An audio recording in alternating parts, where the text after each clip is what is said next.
Oke, shalom, selamat pagi semuanya. Kita bersyukur, berterima kasih. Pagi hari ini kita boleh bertemu lagi di dalam nama Tuhan. Dan kita percaya Tuhan hadir di antara kita. Bersama-sama kita mau menyembah Tuhan, meninggikan namanya, mengagungkan namanya. Biarlah sepanjang umur hidup kita, di dalam hari-hari hidup kita, selalu ada pujian, syukur, penyembahan yang naik kepada Tuhan. Bapa, kami bersyukur, kami berterima kasih kepadamu pagi hari ini. Terima kasih sepanjang malam kau lindungi, kau jagai, dan kau naungi kami dalam damai kasih sejahtera-Mu, sehingga kami boleh tidur nyenyak. Dan pagi hari ini kami boleh bangun lagi dengan tubuh yang diberkati, dengan kekuatan kesehatan yang baru yang datang daripada Tuhan.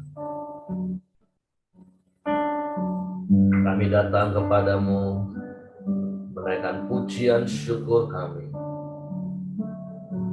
penyembahan kami kepadamu. Dan biarlah itu boleh menyenangkan dan menyukakan hati. Itulah kerinduan hati kami, untuk bernyanyi bagimu, bermazmur bagi nama-Mu, sebab Engkau layak Tuhan. Terima kasih, terima kasih. Ya Tuhanku, aku hendak bernyanyi bagimu selama ku hidup. Ya Allahku, aku hendak bermazmur bagimu selagi ku ada. Sekali lagi mari katakan, ya Tuhanku, ya Tuhanku, aku hendak bernyanyi bagimu selama ku hidup. Ya Allahku, aku hendak bermazmur bagimu selagi ku ada. Inilah yang ku renungkan setiap waktu.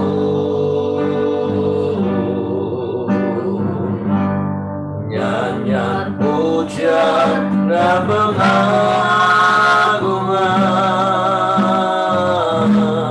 kepadamu.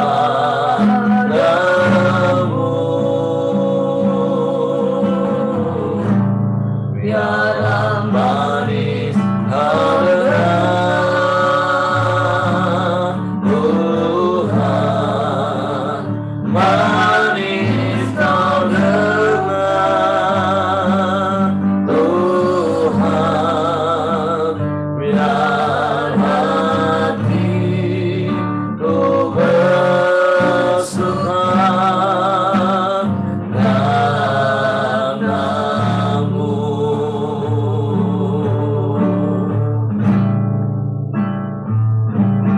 Ya Tuhanku, aku hendak bernyanyi bagimu. Amin. Selama ku hidup.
sukacita kami Tuhan.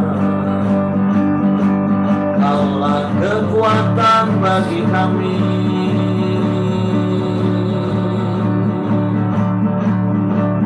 Kau tanduk keselamatan, kota benteng perlindungan.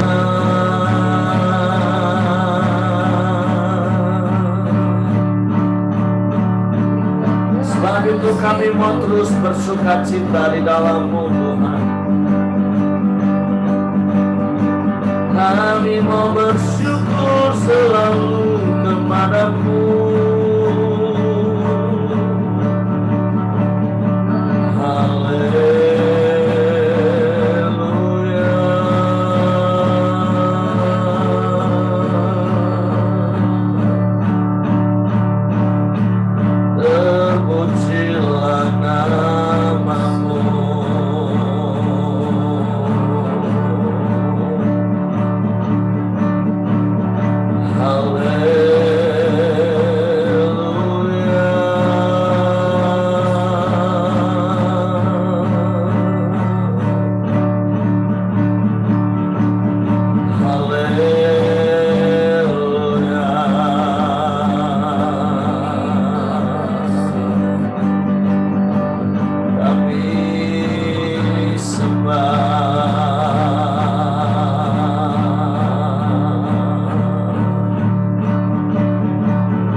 Sebab hidup kami adalah penyembahan kepada-Mu.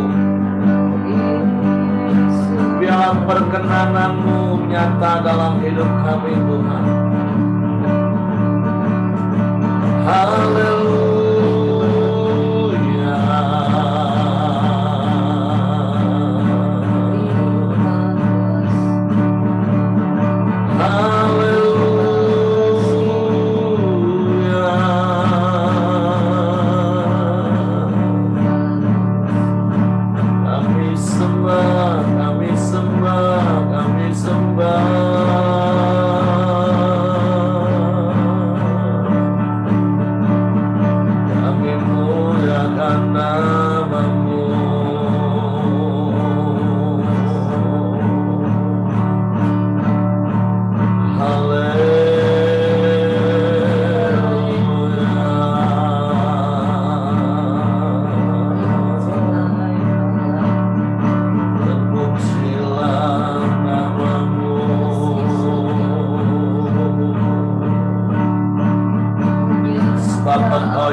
Sebab Engkau yang layak disembah. Engkau yang layak ditinggikan, Engkau layak dianugerah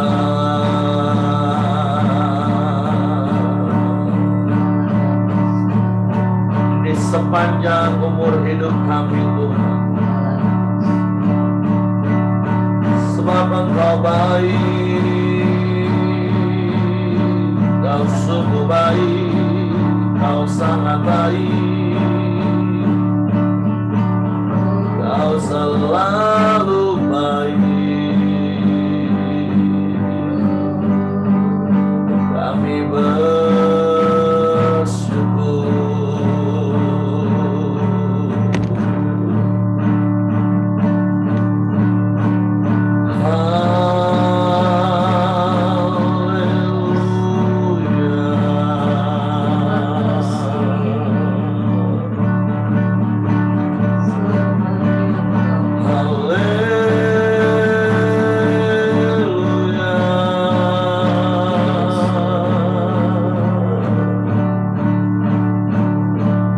Ajaib Engkau Tuhan,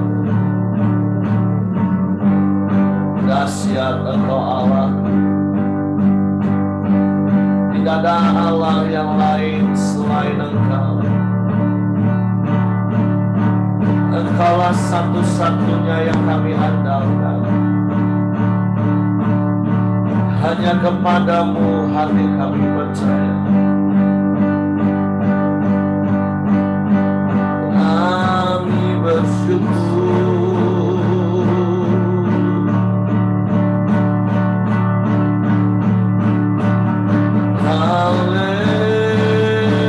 Haleluya.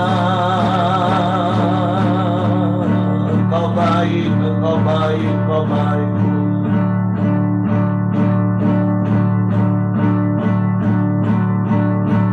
Kami memuji, kami menyembah, sebab Engkaulah satu-satunya yang layak dipuji, disembah.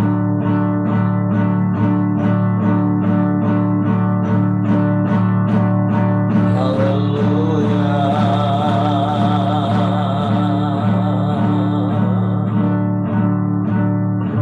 Satu-satunya yang ku andalkan,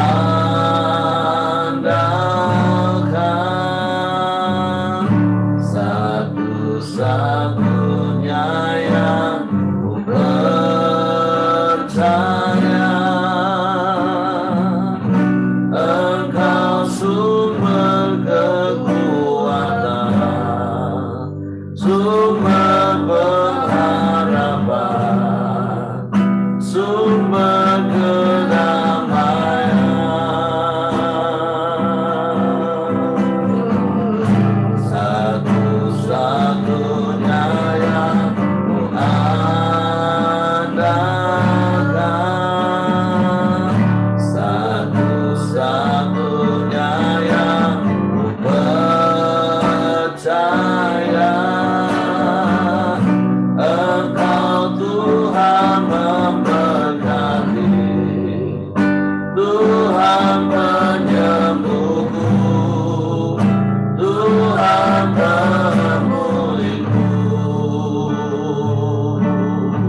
engkaulah satu-satunya, satu-satunya yang ku andalkan, satu-satunya yang ku percaya. Engkau sumber kekuatan, sumber pengharapan, sumber kedamaian. Amin. Satu-satunya yang ku andalkan, satu-satunya yang ku percaya. Engkau Tuhan memberkati, Tuhan penyembuhku, Tuhan pemulihku. Sungguh engkaulah satu-satunya yang kami andalkan. Hanya kepadamu-lah hati kami percaya. Sebab engkau Tuhan yang setia. Engkau Tuhan yang tidak pernah ingkar janji. Semua yang baik yang kau janjikan, semuanya kau genapi. Bagi kami yang percaya kepadamu, yang menaruh harap dan bersandar kepadamu. Sebab itu biarlah pujian kami pagi hari ini di hadirat-Mu menjadi pengakuan kami bahwa sungguh Engkau Tuhan yang setia, Engkau Tuhan yang tidak pernah ingkar janji. Sebab itu Engkaulah satu-satunya yang kami andalkan, satu-satunya yang kami harapkan. Karena Engkau sumber segala yang kami perlu. Engkau lebih dari cukup bagi kami, Tuhan. Sebab itu bila kami terus tinggal di dalam-Mu dan firman-Mu di dalam kami. Bapa, kami bersyukur kepadamu pagi hari ini. Kami siapkan hati kami lagi untuk firman. Roh Kudus, tolong kami untuk mengerti firman, untuk memahami firman-Mu, sehingga kami percaya firman dan kami melakukannya. Kami bersyukur, kami sambut firman-Mu pagi ini dalam nama Yesus. Haleluya. Amin. Oke, silakan Pak Rami. Baik, terima kasih Pak Heri. Selamat pagi Bapak Ibu dan saudara sekalian. Kita teruskan renungan kita pada pagi ini dari Kisah Para Rasul 5 ayat 1 sampai ayatnya yang ke-11 dengan judul perikop Ananias dan Safira. Saya akan membacakan bagi kita semua. Ada seorang lain yang bernama Ananias, ia beserta istrinya Safira menjual sebidang tanah. Dengan setahu istrinya, ia menahan sebagian dari hasil penjualan itu, dan sebagian lain dibawa dan diletakkannya di depan kaki rasul-rasul. Tetapi Petrus berkata, Ananias, mengapa hatimu dikuasai iblis, sehingga engkau mendustai Roh Kudus, dan menahan sebagian dari hasil penjualan tanah itu? Selama tanah itu tidak dijual, bukankah itu tetap kepunyaanmu? Dan setelah dijual, bukankah hasilnya itu tetap dalam kuasamu? Mengapa engkau merencanakan perbuatan itu dalam hatimu? Engkau bukan mendustai manusia, tetapi mendustai Allah. Ketika mendengar perkataan itu, rebahlah Ananias dan putuslah nyawanya. Maka sangatlah ketakutan semua orang yang mendengar hal itu. Lalu datanglah beberapa orang muda, mereka mengapani mayat itu, mengusungnya keluar dan pergi menguburnya. Kira-kira 3 jam kemudian, masuklah istri Ananias. Tetapi ia tidak tahu apa yang telah terjadi. Kata Petrus kepadanya, "Katakanlah kepadaku, dengan harga sekiankah tanah itu kamu jual?" Jawab perempuan itu, "Betul, sekian." Kata Petrus, "Mengapa kamu berdua sepakat untuk mencobai Roh Tuhan? Lihatlah, orang-orang yang baru mengubur suamimu berdiri di depan pintu, dan mereka akan mengusung engkau juga keluar." Lalu rebahlah perempuan itu seketika itu juga di depan kaki Petrus, dan putuslah nyawanya.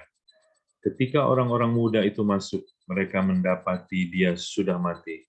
Lalu mereka mengusungnya keluar dan menguburnya di samping suaminya. Maka sangat ketakutanlah seluruh jemaat dan semua orang yang mendengar hal itu. Ya, kita tahu bahwa kisah Ananias dan Safira ini sudah sangat populer kita dengar, ya, sudah sangat kita paham dan kita hafal bagaimana ceritanya. Tapi mungkin pertanyaannya pada pagi ini, ya, untuk kita bisa renungkan bersama-sama adalah kenapa ya Alkitab mencatat kisah suami istri ini? Kan kisahnya ujung-ujungnya agak seram, ya, agak tragis, ya. Sepasang suami istri harus meregang nyawa karena semacam ketidakjujuran di dalam tindakan mereka. Begitu tragis, begitu fatal, ya, begitu tidak disangka sehingga menimbulkan ketakutan yang luar biasa pada waktu itu di tengah-tengah jemaat mula-mula. Kita mencoba merenungkan kenapa Ananias dan Safira melakukan hal itu, ya. Kita tidak tahu, ya, mungkin kita hanya menebak-nebak saja, ya. Tapi biarlah hari ini kita mau belajar, pasti kan ada sesuatu pesan Alkitab atau pesan firman Tuhan yang Tuhan ingin kita perhatikan baik-baik dari kisah ini. Mungkin nanti di dalam sharing, ya, di dalam diskusi kita bisa belajar bersama-sama. Kalau kita lihat, ya, kisah ini, sebenarnya Ananias dan Safira adalah sepasang suami istri yang baik, yang menurut saya baik. Karena misalnya dari namanya cukup baik, ya. Ananias itu katanya God is gracious, ya. Jadi Tuhan itu ramah. Kemungkinan Ananias juga adalah Tuhan yang ramah, pribadi yang ramah, ya.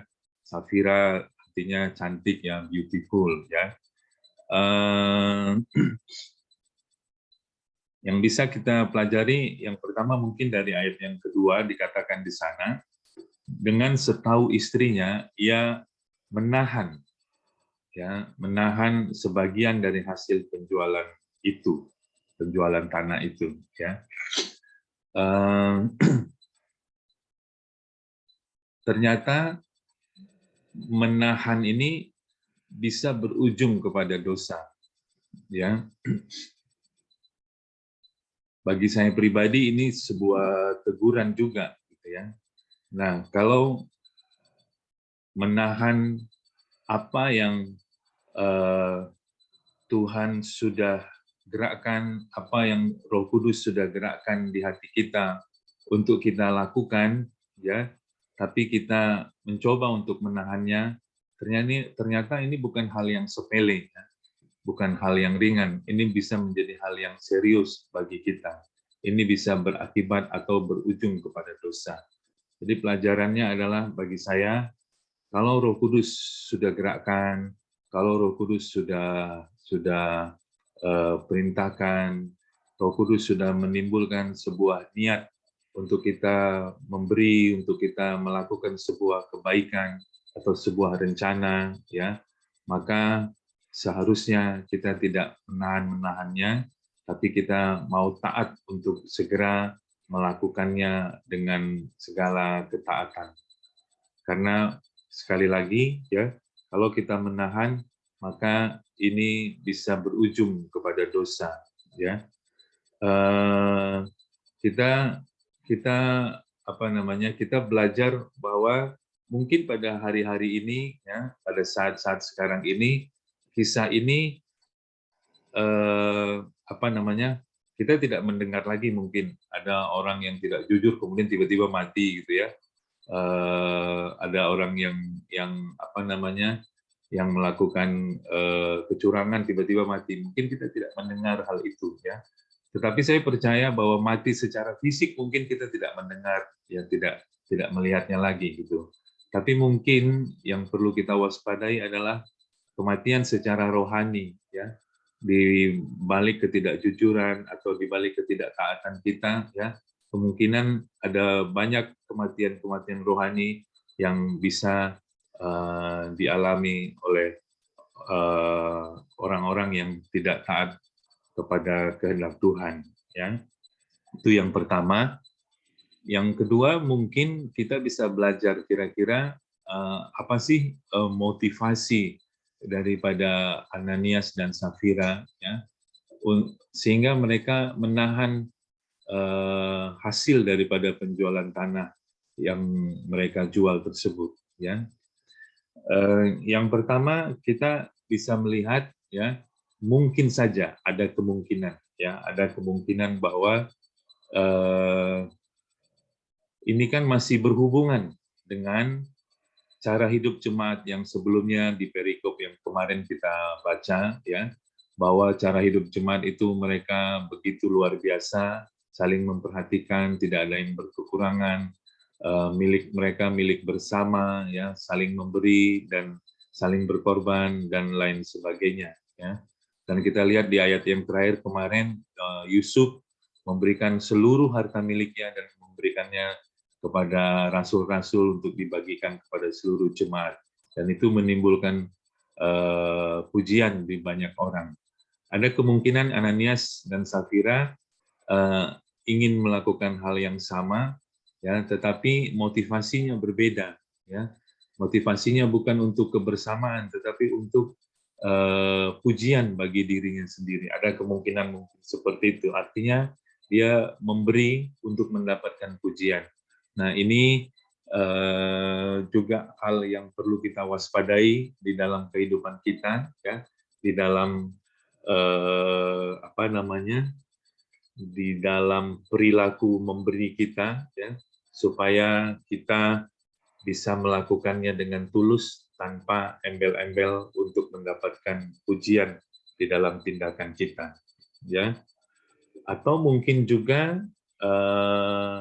di dalam hal ini Ananias dan Safira ini memberi, tapi bisa dikatakan sebagai sebuah kebohongan. Karena apa? Dia memberi bukan dengan segenap hatinya itu, ya, tapi memberi dengan kebohongan, sehingga kebohongan ini merupakan racun ya bagi komunitas pada waktu itu ya, dan Petrus tidak mau ada kebohongan, ada kecurangan di tengah-tengah komunitas, sehingga Roh Kudus menggerakkan Petrus untuk mengetahui dan membongkar motivasi atau tindakan daripada Ananias dan Safira. Jadi yang kedua yang bisa kita pelajari adalah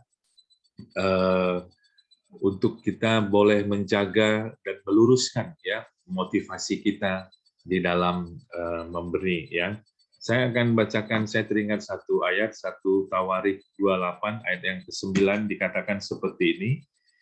1 Tawarik 28 ayat 9, dan engkau anakku Salomo, kenallah Allahnya ayahmu dan beribadahlah kepadanya dengan tulus ikhlas dan dengan rela hati. Sebab Tuhan menyelidiki segala hati dan mengerti segala niat dan cita-cita. Jika engkau mencari dia, maka ia berkenan ditemui olehmu, tetapi jika engkau meninggalkan dia, maka ia akan membuang engkau untuk selamanya. Jadi,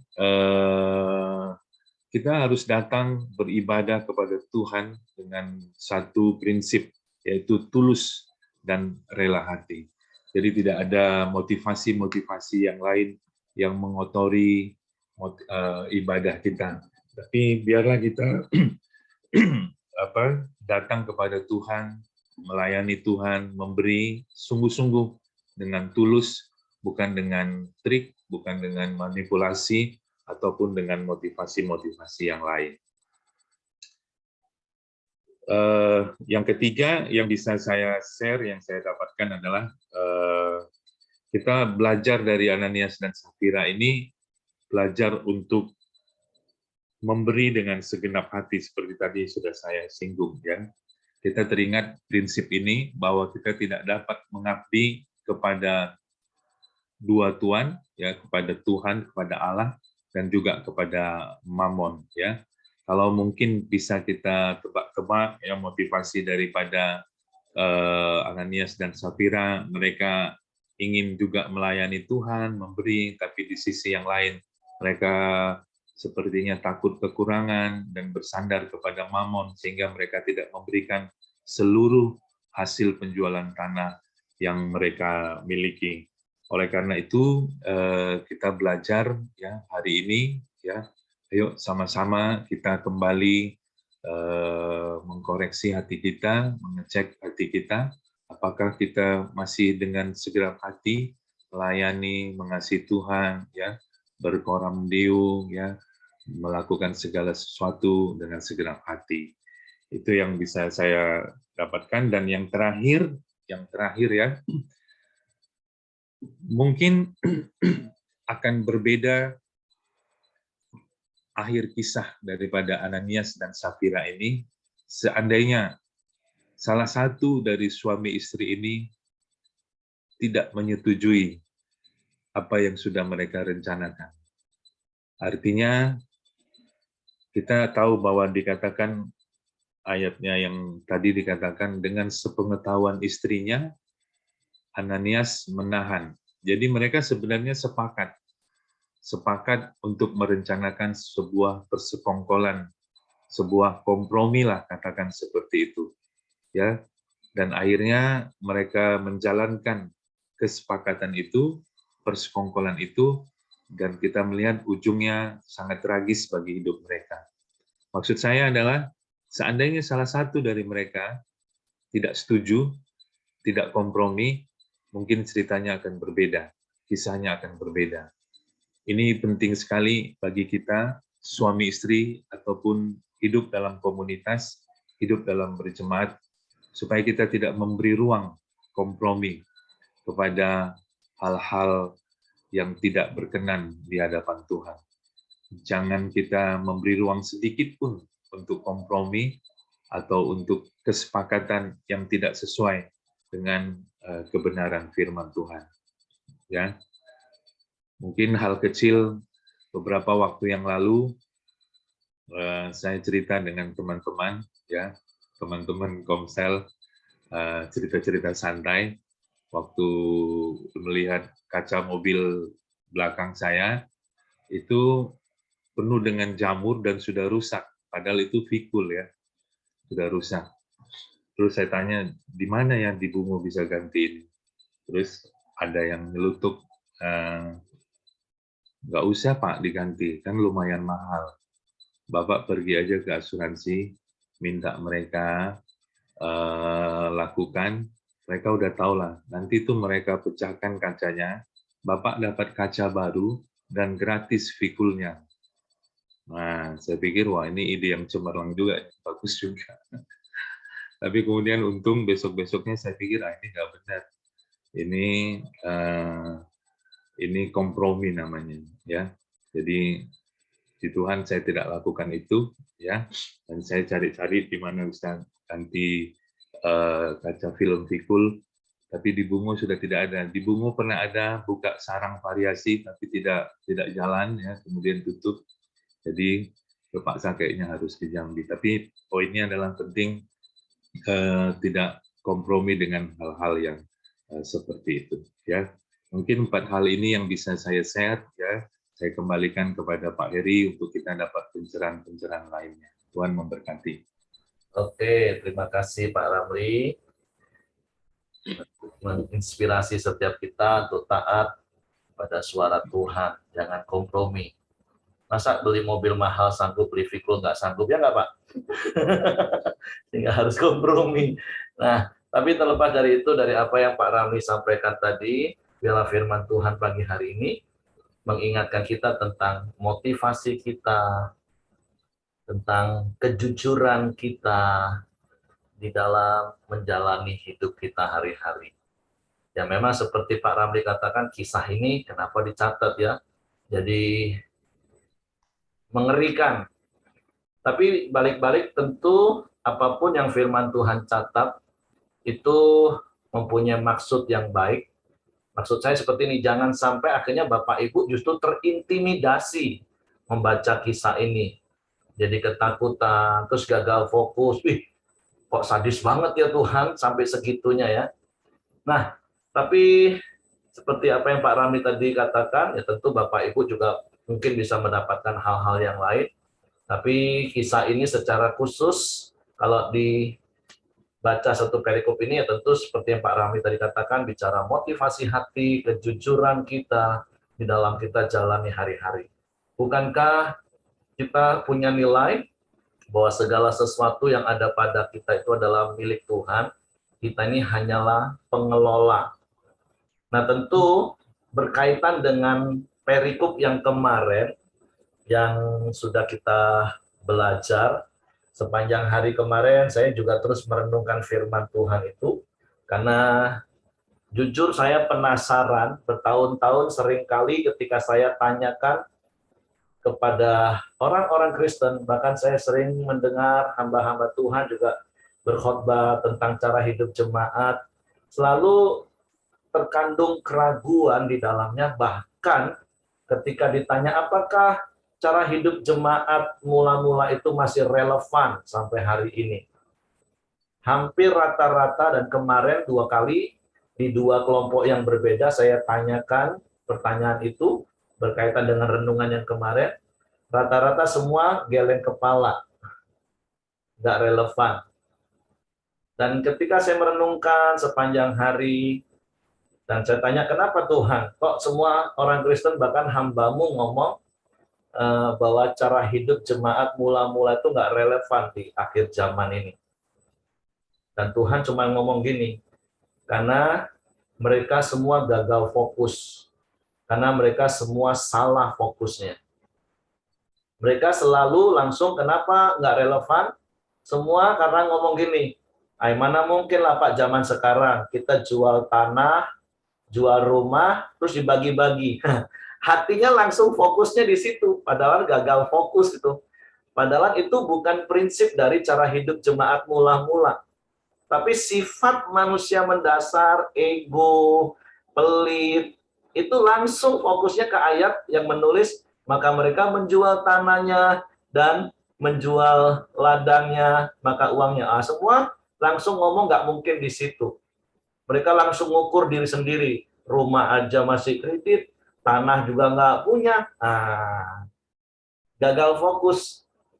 Atau yang kedua, kelompok yang kedua, yang mengatakan bahwa cara hidup jemaat seperti itu nggak mungkin terjadi, ya mungkin kemarin sudah saya singgung. Itu orang-orang yang kecewa, orang-orang yang egois tetap dan kecewa.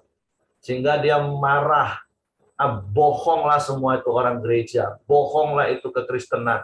Ngomong aja katanya kasih, memberi, tapi mana buktinya? Nah itu orang yang kecewa, karena punya mental pengemis. Sehingga mereka berpikir, nggak mungkin lah, manalah ada orang menolong, buktinya aku susah, nggak ada yang nolong, mana gereja. Nah, itu 2 kelompok orang yang mengatakan jemaat itu, cara hidup jemaat itu nggak mungkin. Nah, makanya diteguhkan dengan kisah Ananias. Ternyata bukan cuma zaman sekarang, orang ego, orang punya fokus yang salah tentang harta. Ternyata 2000 tahun yang lalu Ananias Safira juga punya pola pikir yang salah tentang harta. Di satu sisi seperti Pak Ramli tadi katakan di awal, mungkin dia mau memberi, jual ladangnya, jual hartanya itu karena motivasi yang salah. Karena dia lihat, Yusuf menjual ladangnya dan dia jadi viral ya. Wah, sehingga Ananias dan Safira mungkin seperti itu. Terus dia nggak jujur. Padahal itu bukan fokus dari cara hidup jemaat. Jadi cara hidup jemaat itu fokusnya bukan jual tanah, jual rumah, bagi. Bukan itu Bapak Ibu. Itu kan sebuah tindakan aplikasi. Ada yang menjual, berarti juga ada yang enggak dong. Ada yang menjual tanahnya, menjual rumahnya, berarti ada yang enggak. Nah, banyak orang akhirnya fokusnya ke kalimat itu. Padahal standar prinsip. Dan saya katakan juga kemarin, jangan-jangan, dan saya percaya sih, kita juga sedang lakukan kok prinsip cara hidup jemaat mula-mula itu. Prinsipnya di perikop kemarin kan ada 3. Tidak ada jemaat yang hidup di dalam kekurangan. Terus yang kedua, memberinya sesuai dengan keperluan. Dan yang ketiga, keuangan itu dikelola dan disalurkan sesuai dengan posnya masing-masing. Nah, itu prinsip utamanya sebenarnya cara hidup jemaat. Dan saya percaya Bapak Ibu sudah praktekkan hal-hal seperti itu. Kan seperti yang kemarin saya katakan, kalau dulu kan konteks jemaat itu satu kota. Nah, kalau sekarang kan kita sudah jauh lebih dipersempit Bapak Ibu. Jadi gereja lokal. Coba dicek apakah di gereja lokalmu masih ada yang hidup berkekurangan sampai nggak bisa makan. Kalau masih ada itu berarti ada sesuatu yang salah dan kita nggak praktek ini. Atau dipersempit lagi di komsel-komsel kita. Apakah ada yang masih hidup dalam kekurangan sampai nggak bisa makan?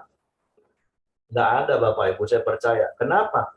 Karena saya percaya Bapak Ibu akan mempraktekkan prinsip yang kedua, memberi sesuai dengan keperluannya.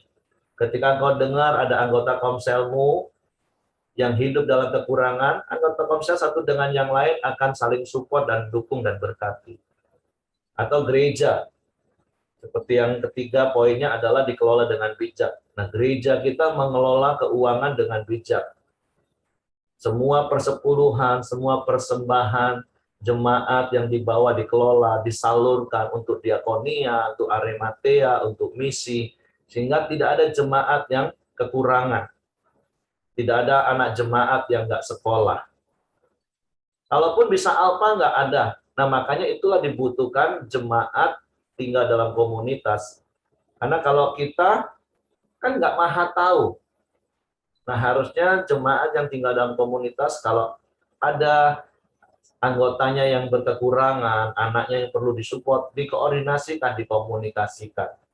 Dan kita bisa tanggung sama-sama. Nah, jadi apakah sangat relevan cara hidup jemaat mula-mula itu? Oh, sangat relevan. Dan saya meneguhkan Bapak Ibu sudah mempraktekkan dan terus praktekkan. Yaitu, tidak ada satupun jemaat yang hidup dalam kekurangan. Terus memberi itu harus sesuai dengan keperluannya. Ya, jangan memberi orang yang punya keinginan, pengen punya mobil, pengen punya rumah tambah lagi. Ya nggak usah diberi orang seperti itu. Kerja. Dan saya percaya di sisi satunya, setiap jemaat harus punya spirit memberi, bukan spirit pengemis, sehingga kecewa, marah. Nah, tentu sekali lagi seperti kemarin saya katakan, hal itu kita lakukan supaya orang melihat Tuhan. Itu nyata. Nah, jadi pagi hari ini kisah Ananias dan Safira itu mengkoreksi hati kita. Apakah hati kita masih fokus hanya pada kalimat, nggak mungkin lah cara hidup jemaat mula-mula itu. Masa harus jual tanah, jual rumah. Nggak segitunya Bapak Ibu. Dan terus kemudian semalam kami juga diskusi tentang pengajaran persepuluhan yang lagi heboh. Saya bilang, jangan itu tadi mental pelit. Oke, mungkin ada hamba Tuhan yang ngomong seperti ini, dan saya cukup setuju sih. Kalau engkau kerja, gajimu pas-pasan, sementara orang tuamu perlu disupport, kamu berilah untuk orang tuamu. Gak usah sibuk bayar perpuluhan sampai orang tua. Walaupun Yesus di Matius 23 katakan, ya untuk Tuhan, dan untuk orang tua. Tapi kalaupun memang, anggaplah memang nggak cukup, ya prioritaskanlah orang tuamu.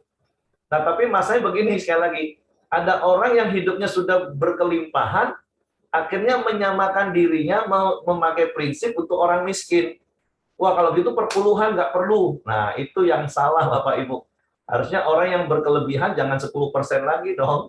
40%, 50%. Karena mungkin hanya dengan 10% penghasilanmu, engkau sudah bisa hidup berkecukupan. Nah, jadi maksud firman Tuhan pagi hari ini, yuk kita uji hati kita, motivasi kita tentang keuangan. Dan firman Tuhan katakan, kalau kita setia dalam perkara mamon, kita bisa dipercayai, maka Tuhan akan mempercayai kita berkat lebih lagi. Jadi, cara hidup jemaat mula-mula bagi saya itu sangat-sangat relevan. Dan saya mendorong untuk kita praktek. Mulai dari skop kecil, komsel. Lihat, ada yang kekurangan nggak? Kalau ada, ayo saling support, saling dukung. Beri sesuai keperluannya. Makan, minum tentu khususnya Bapak Ibu ya. Kalau engkau punya rumah lebih, engkau boleh beri tumpangan kepada dia, free. Tapi tentu yang dikasih tumpangan juga harus tahu diri. Rawat rumah itu baik-baik. Karena itu tadi, harus punya spirit semua yang baik. Nah, seperti itu. Nah, jadi hari ini, kisah Ananias dan Safira, itu menjadi perenungan seperti apa yang Pak Ramli katakan. Yuk, sikap hati kita, motivasi kita, bukan hanya kepada umum, tapi dengan sang pemilik itu. Motivasi kita benar nggak mengelola keuangan yang Tuhan sudah beri. Kalau engkau bisa memberi lebih, kenapa engkau tahan? Engkau bisa memberi 40%, kenapa engkau hanya berpatokan dengan 10%? Kau bisa memberi 10%, kenapa engkau berpatokan dengan orang miskin yang lebih miskin darimu yang nggak sanggup memberi? Nah, itu motivasi yang harus kita jaga. Itu yang saya dapat. Karena kan hari-hari ini kan sedang heboh tentang persepuluhan. Dan bersyukur sih belum ada jemaat pelita yang secara khusus tanya. Tapi kalau ada yang tanya, ya saya akan sampaikan hal itu. Karena kan sekarang di YouTube, kan gampang orang dengar. Wah, persepuluhan nggak penting, nggak harus. Wah, cuman poin itu yang diambil. Karena motivasi yang salah.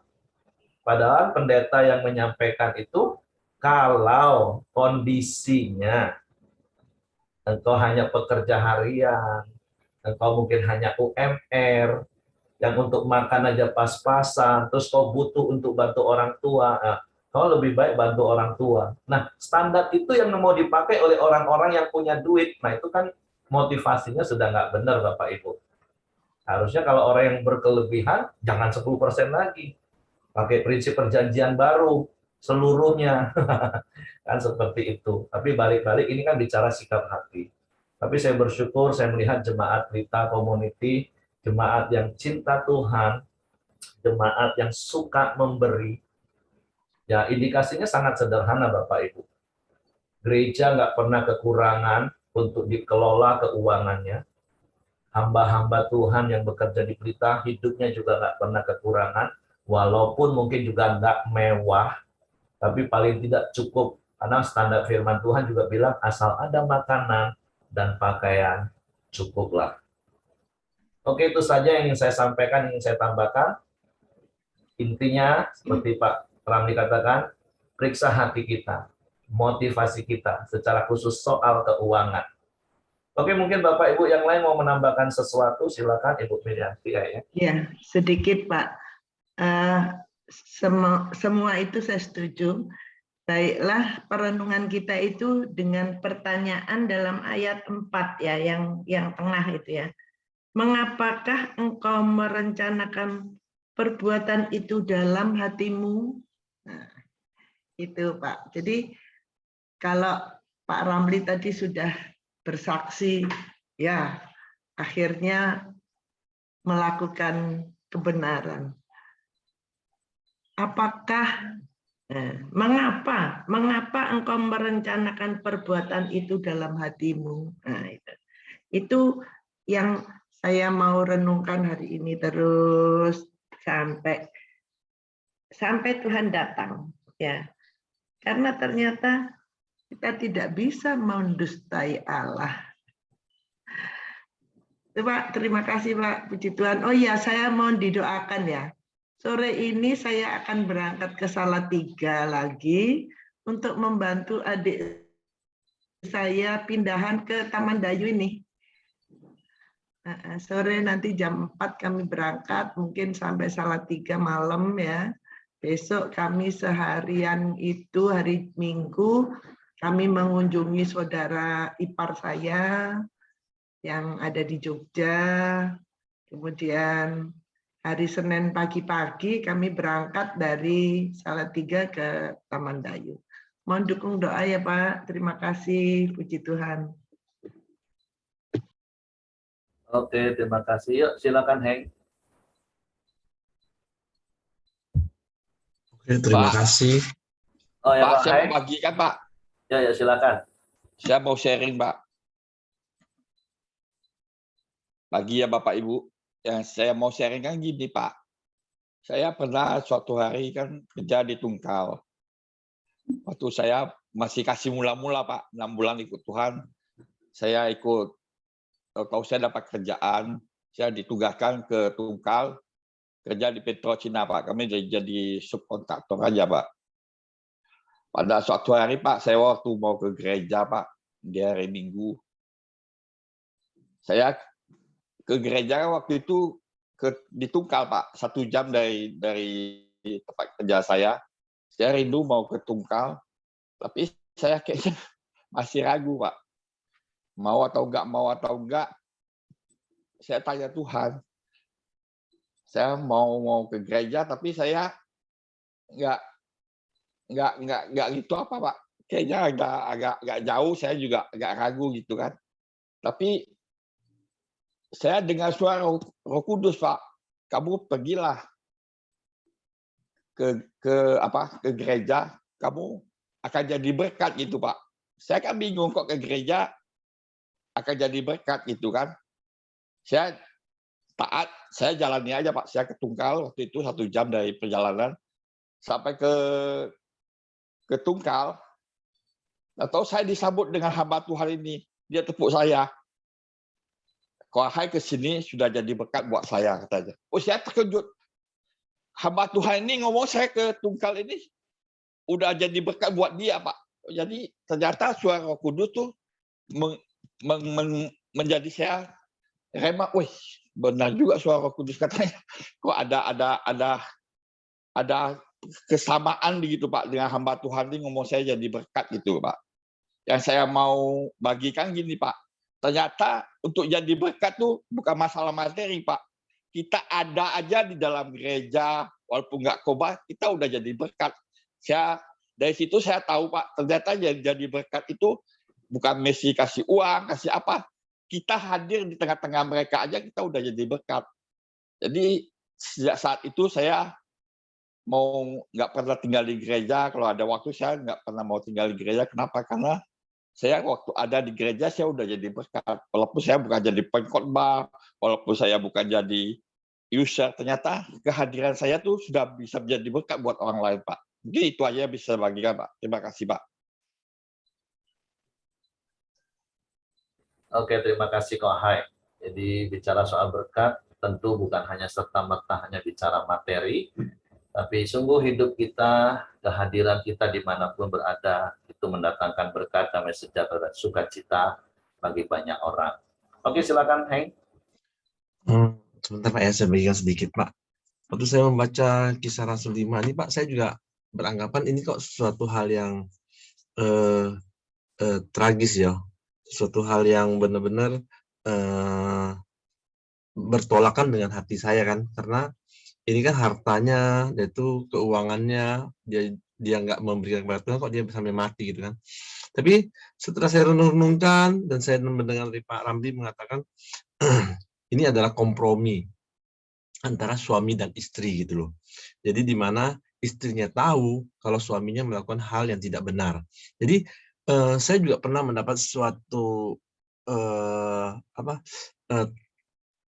hal yang nyata di dalam kehidupan kita ini, di mana suami istri, di mana suaminya melakukan hal yang tidak benar, tetapi diketahui istrinya Pak, dan juga istrinya pun membenarkan apa yang dilakukan suaminya, dan ini menyatakan ujung akhirnya itu mereka mengalami sesuatu hal yang tidak baik gitu loh Pak.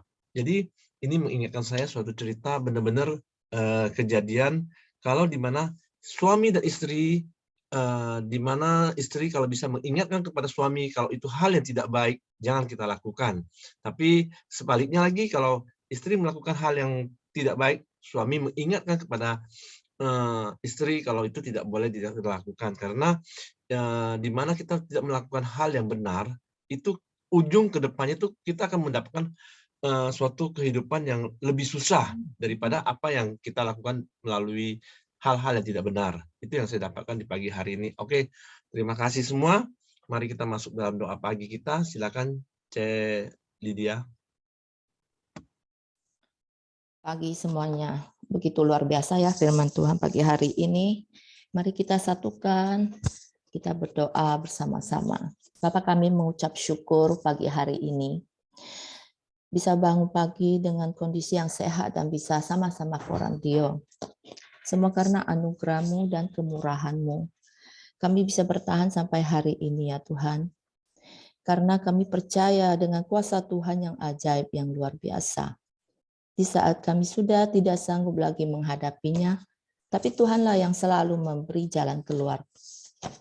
Di saat kami jatuh, Tuhan mengangkat tangan kami. Tuhan tidak pernah meninggalkan kami. Begitu juga dengan kami. Selalu mau taat dan setia sampai Tuhan menjemput kami.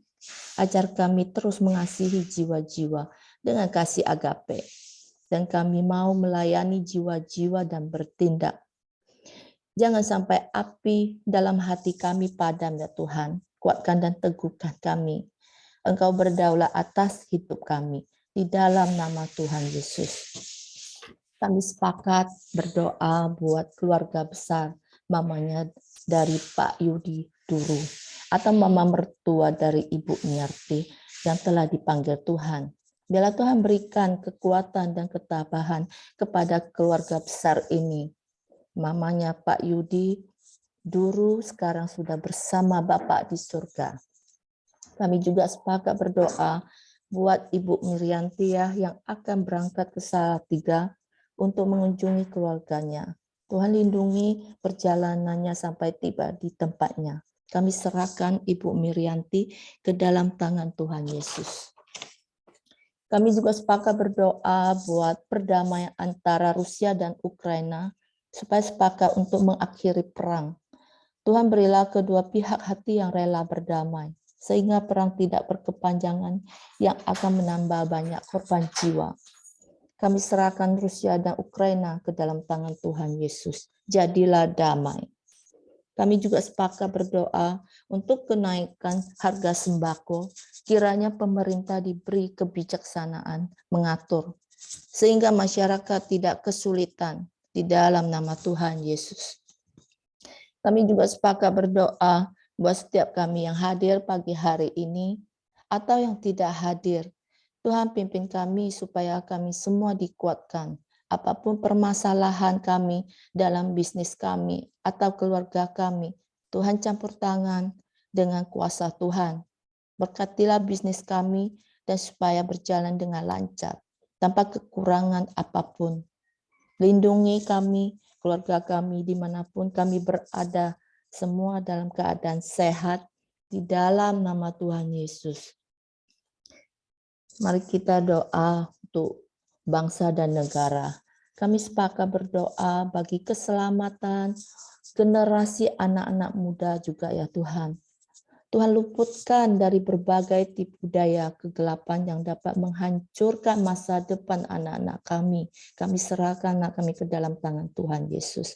Kami juga sepakat berdoa dalam berbagai perbedaan dapat unity gereja Tuhan dengan rendah hati dalam kasih dan hidup dalam kebenaran. Kesatuan tubuh Kristus di tengah perbedaan. Kami juga berdoa buat Bapak Presiden, Bapak Jokowi, dan Wakil Presiden, dan semua pemerintahan yang ada, RT dan RW. Kami berdoa untuk keamanan bangsa Indonesia.